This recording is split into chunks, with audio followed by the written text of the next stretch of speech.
Este é um lagarto monitor, primo próximo do infame dragão de Komodo e o rei indiscutível das dunas de areia.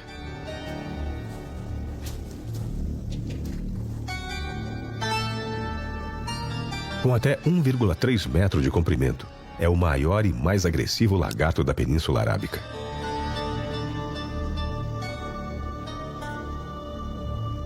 Mas durante as primeiras horas da manhã, enquanto o sol ainda está fraco, todos os répteis levam a vida devagar.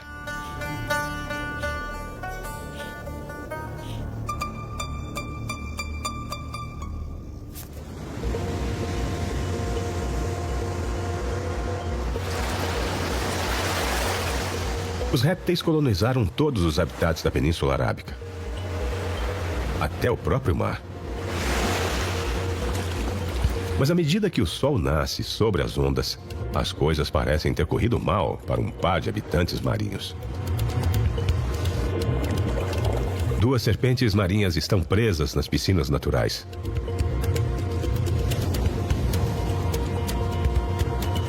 Elas estão entre os animais mais venenosos da Terra, com o poder de matar criaturas muito maiores que elas mesmas. Mas agora estão em apuros.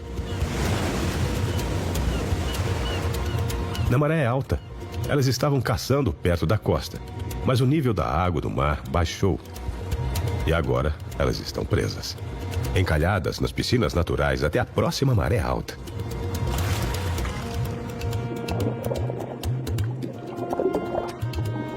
As serpentes marinhas originalmente evoluíram em terra, mas 6 milhões de anos de evolução as adaptaram a uma vida sob as ondas.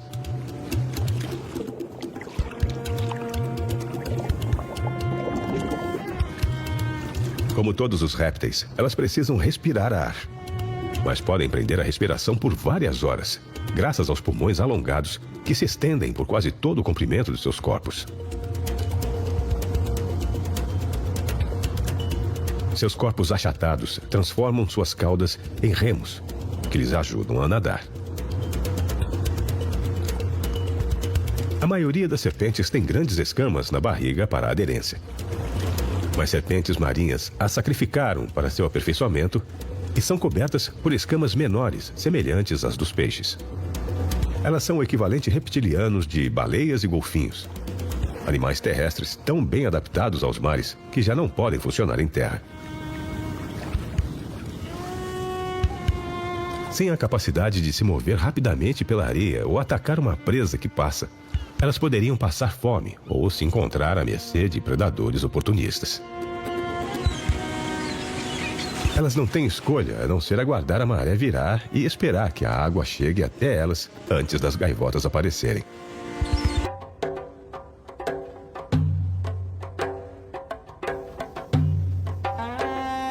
Muitos dos répteis da Península Arábica são territorialistas. Alguns literalmente ficam azuis ao ver um intruso. É o caso do lagarto de água, conhecido por sua cabeça azul. Os machos se posicionam em mirantes proeminentes, onde podem vigiar seus territórios. Eles estão procurando por fêmeas. Quando eles identificam uma, ativam o charme, fazendo flexões até que suas cabeças fiquem azuis. A cor é mais clara em outros momentos, mas quando eles se reproduzem, fica mais escura. Cada macho tenta intimidar seus rivais, querendo parecer mais em forma e mais colorido. Mudar a cor da pele é um truque que alguns agamídeos compartilham com um primo peculiar, encontrado na densa vegetação da costa sul.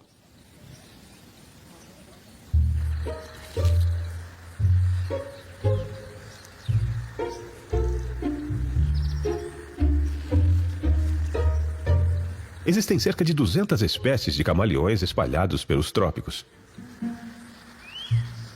Mas o camaleão árabe é endêmico, encontrado aqui e em nenhum outro lugar. Uma coisa que todos os camaleões têm em comum é sua famosa habilidade de mudar de cor. Enquanto este camaleão árabe observa através dos galhos, camadas pigmentadas de pele, ricas em células coloridas expansíveis, movem-se umas por cima das outras para mudar a maneira como refletem a luz, fazendo com que ele mude sua cor. Seu guarda-roupa variado pode ser usado para muitos propósitos. Destacar-se e comunicar-se com outros camaleões. Misturar-se e não ser visto por suas presas. Ou para clarear ou escurecer sua cor para refletir ou absorver o sol e ajudar no controle da temperatura. Seus pés são diferentes de qualquer outro réptil. Ele tem os 5 dedos típicos, mas eles são fundidos em 2 cachos, fazendo com que se pareçam um pouco com luvas.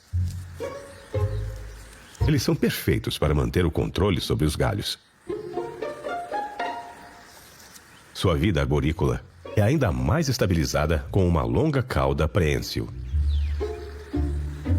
Muito do caráter cômico do camaleão vem de seus olhos extraordinários. Os minúsculos pontos entre as pálpebras podem ser girados de forma independente, permitindo a visão em 360 graus. Seu cérebro pode interpretar as informações de cada um. É como assistir 2 filmes diferentes ao mesmo tempo.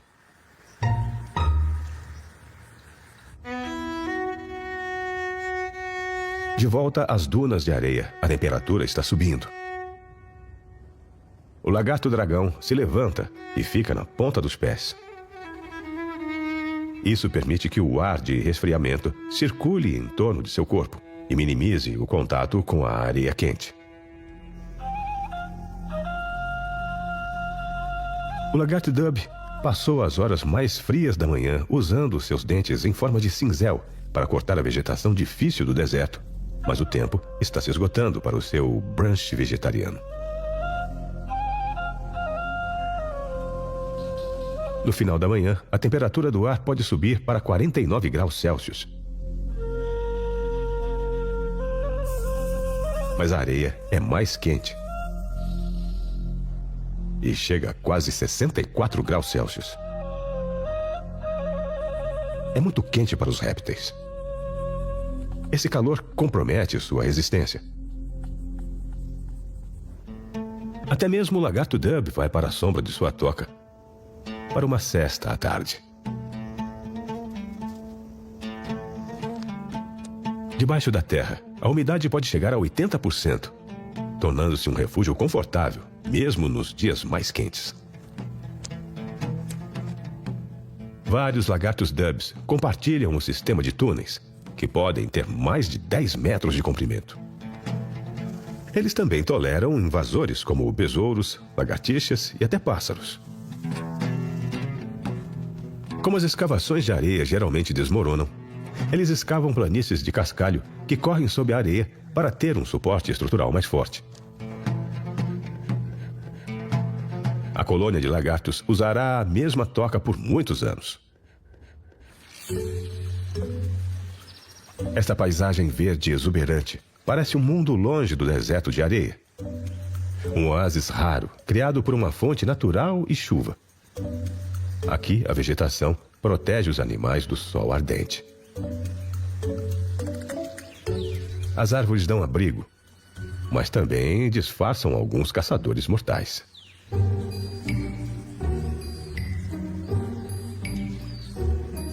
As aranhas tecelãs de esfera têm esse nome devido à forma circular ou espiral de suas teias. Todas as manhãs elas constroem suas teias, mas elas são usadas apenas uma vez. A aranha vai comer os fios no final do dia e começar de novo amanhã. É uma armadilha forte, quase invisível, de 1 metro de comprimento.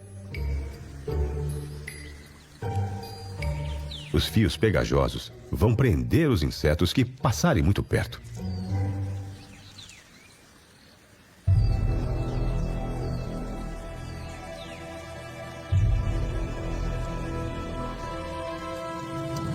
Para impedir que a presa se debata e danifique a teia, ou a aranha injeta um veneno paralisante na presa, ou a envolve em um pacote de seda.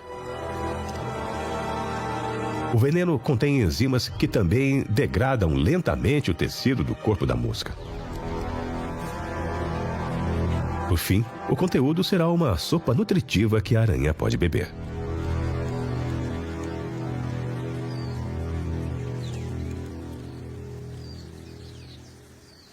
Apesar do comprimento de 10 centímetros de perna, a caçadora pode se tornar caça.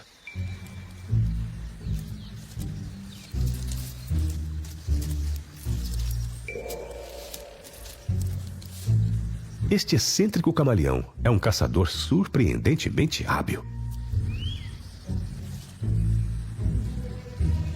Enquanto observa, balança suavemente, imitando ramos que se movem com a brisa, tornando-se invisível para sua presa.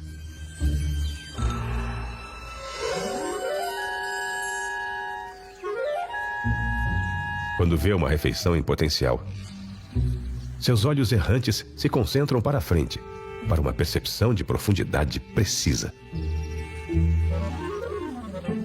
Uma vez no alcance de ataque, ele pode usar sua arma.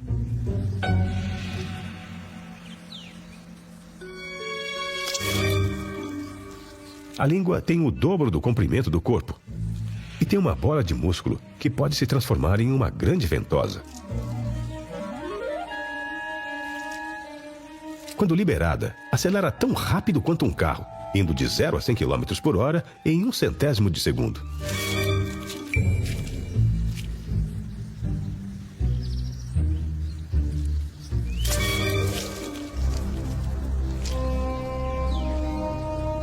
Ao contrário dos répteis no deserto, o camaleão árabe pode permanecer ativo durante todo o dia.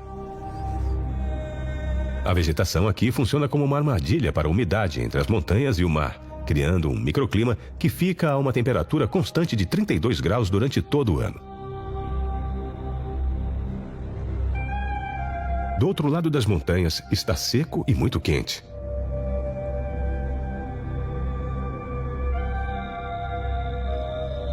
No meio da tarde, a temperatura pode chegar a mais de 50 graus. Os animais devem recuar, deixando o deserto aparentemente vazio. As pedras fornecem um pouco de sombra para uma comunidade variada de lagartixas diferentes. Há 28 espécies delas na Península Arábica, tornando-as a família de répteis mais numerosa. A maioria das lagartixas tem pequenas estruturas semelhantes a pelos nos dedos dos pés, que atuam como velcro, ajudando-as a subir em superfícies íngremes. As almofadas pegajosas são especialmente pronunciadas na lagartixa de pés de leque.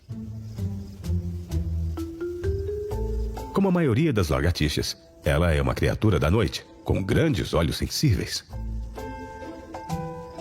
Por serem muito sensíveis à luz, suas pupilas precisam se contrair para alguns centésimos do tamanho original durante o dia, para evitar danos causados pela luz solar. Mas não as lagartixas semáforo. Elas são ativas durante o dia e não precisam enxergar no escuro.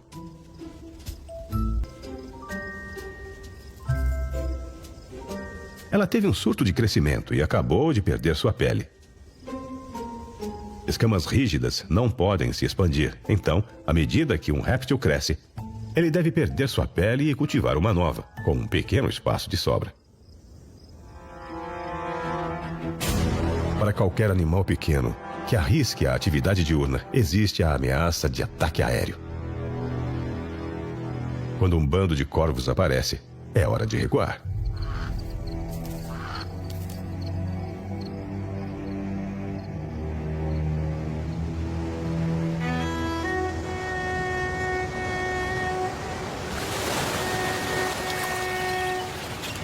Na costa, o dia está quase no fim.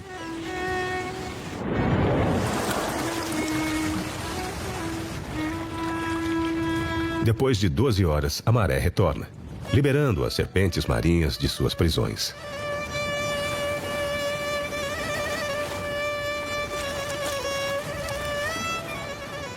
Elas podem finalmente voltar para o mar.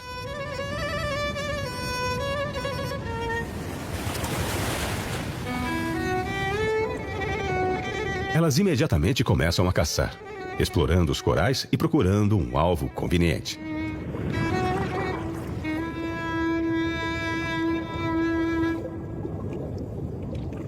Como seus primos em terra, a serpente do mar tem uma língua bifurcada, mas só precisa estender as pontas para detectar vestígios de presas na água. Suas listras pronunciadas anunciam seu veneno tóxico a outros predadores marinhos, como tubarões famintos, deixando-as caçar sem serem perturbadas. Elas se movem com fluidez e graça, agora que finalmente estão de volta ao lugar que pertencem.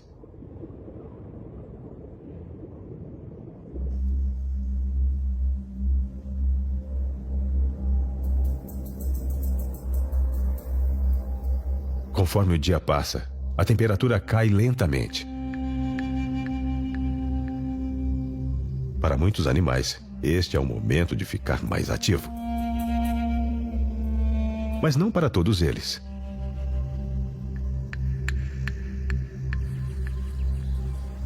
Como a visão é tão importante para a caça do camaleão, ele é ativo durante o dia e dorme à noite. Então, quando o sol desaparece, ele entra na mata e procura um lugar seguro para dormir, geralmente escondido sob uma folha.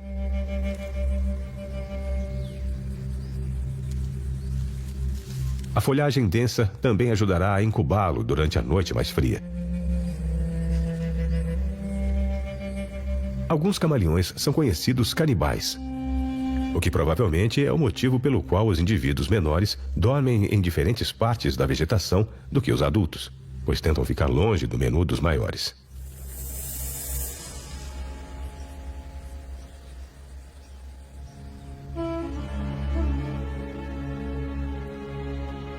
Quando o sol se põe, a temperatura no deserto cai rapidamente. Às 18 horas, a temperatura de 37 graus deixa tudo um pouco mais confortável.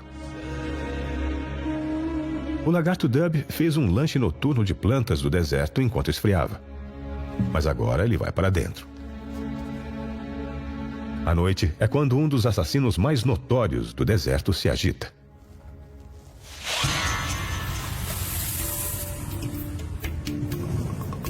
A víbora de chifres, armada com veneno potente, está pronta para caçar. Ela procura um bom refúgio, onde possa ficar à espreita para atacar a presa.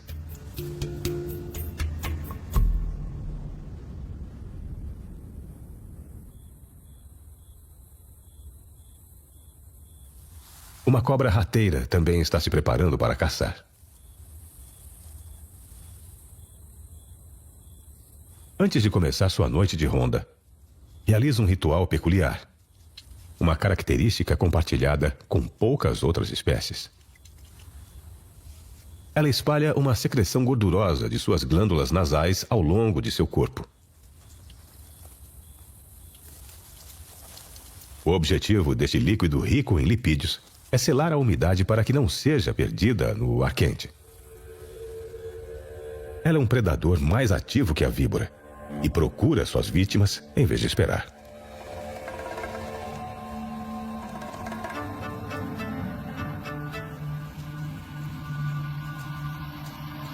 Roedores passaram o dia em suas tocas subterrâneas para manter-se frios.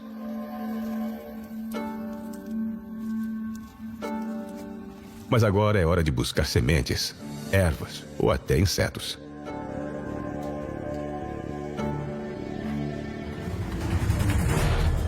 A cobra rateira é rápida para detectar uma potencial refeição.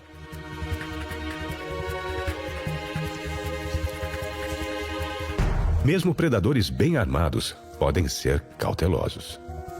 Eles precisam escolher suas vítimas com cuidado.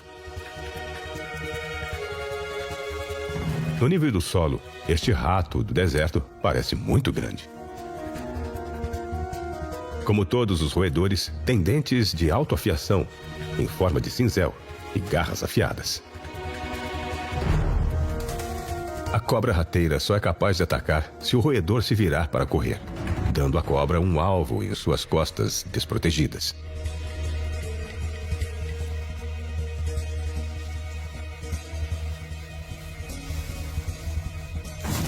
Mas o rato do deserto sabiamente se volta para o atacante. Ele escolhe lutar em vez de fugir.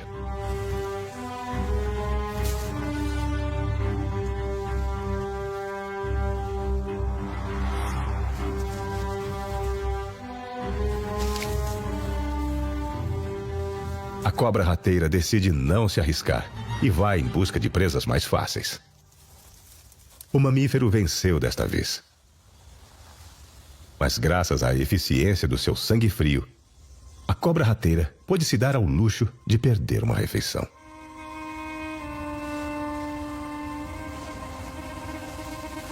Criaturas escondidas em segurança em suas tocas não escapam dos perigos da noite.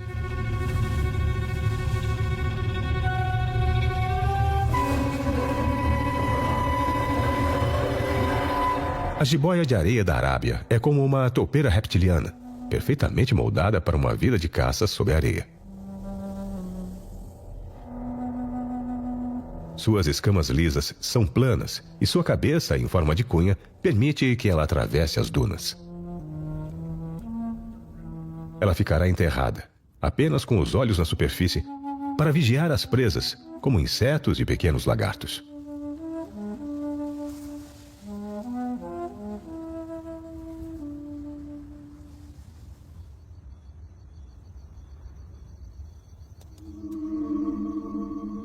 A lagartixa persa é uma espécie endêmica na Península Arábica.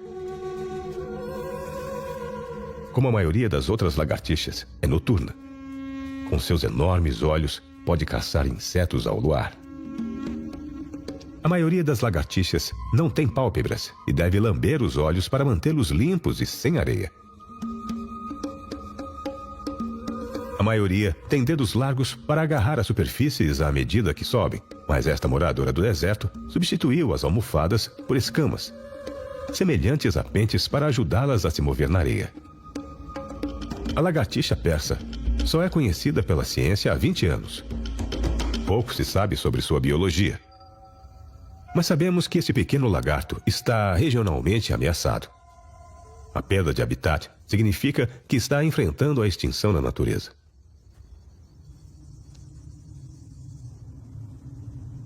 A temperatura atinge seu ponto mais frio nas primeiras horas da manhã, onde apenas um luar mais fraco cria um brilho misterioso. Ambas as temperaturas do ar da superfície se estabilizaram em uma temperatura confortável de 25 graus. Perfeita para uma lagartixa de areia caçar.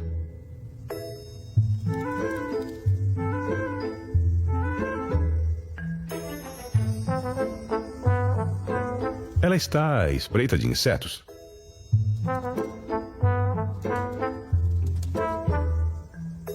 A lagartixa usa seus enormes olhos e pupilas completamente dilatadas para capturar qualquer luz da lua. Ela não é o único caçador à espreita. A víbora de chifres também está procurando por uma refeição. Ela caça pelo tato. Ela não tem ouvidos externos, mas seu ouvido interno pode detectar até mesmo as mais fracas vibrações de presas se movendo nas proximidades. Ela sabe que algo está lá, mas não parece localizar com precisão. A lagartixa tem a vantagem. Ela pode abrir suas pupilas 300 vezes mais que seu tamanho para capturar a luz ainda mais fraca. Com sua perfeita visão noturna, a lagartixa pode ficar um passo à frente.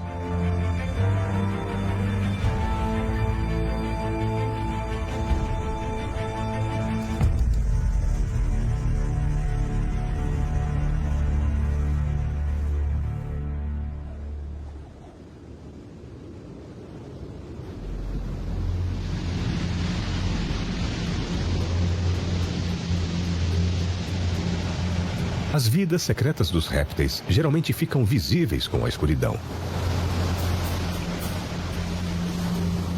Nas primeiras horas da manhã, o maior réptil da Península Arábica está em uma missão. Uma tartaruga cabeçuda, a maior das 4 espécies ameaçadas de extinção de tartarugas marinhas que se reproduzem na costa da Arábia. Como todos os répteis, as tartarugas marinhas evoluíram em terra. Foi durante o reinado dos dinossauros que elas expandiram seu alcance, conquistando o mar. Agora as tartarugas marinhas são totalmente projetadas para uma vida subaquática. Mas como todos os répteis, seus ovos devem ser postos em terra.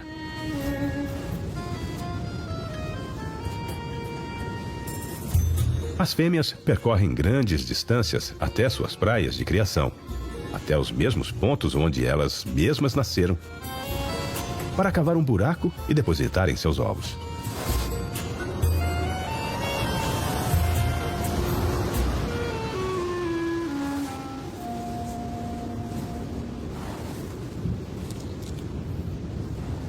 Esta fêmea está atrasada.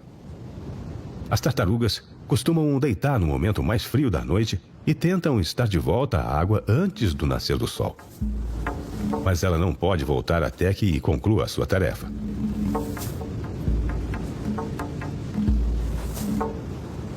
Ela é muito precisa na construção do seu ninho. A profundidade determinará a temperatura dos ovos.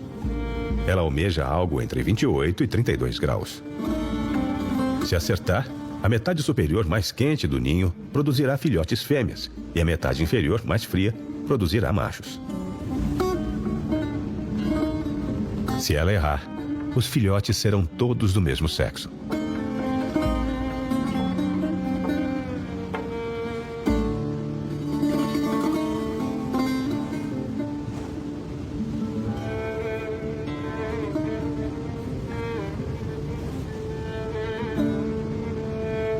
Com o ninho completo, ela deposita cerca de 120 ovos. Um tubo de borracha chamado ovipositor se estende da cauda para garantir que ela ponha todos os ovos no mesmo lugar.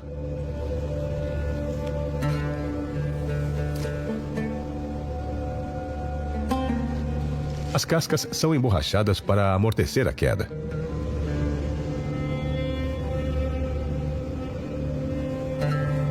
Como a maioria dos répteis, ela não terá nenhum papel na criação de seus filhotes. Sua tarefa final na maternidade é enterrar delicadamente os ovos.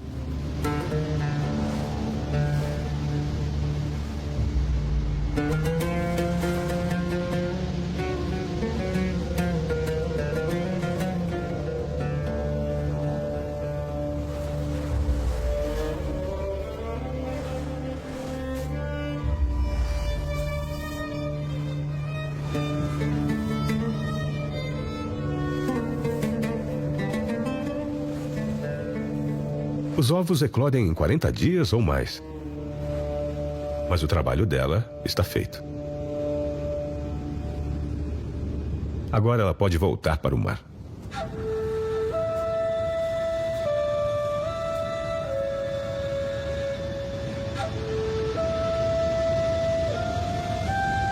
Ela não pisará em terra por 3 ou 4 anos, quando voltará a pôr ovos.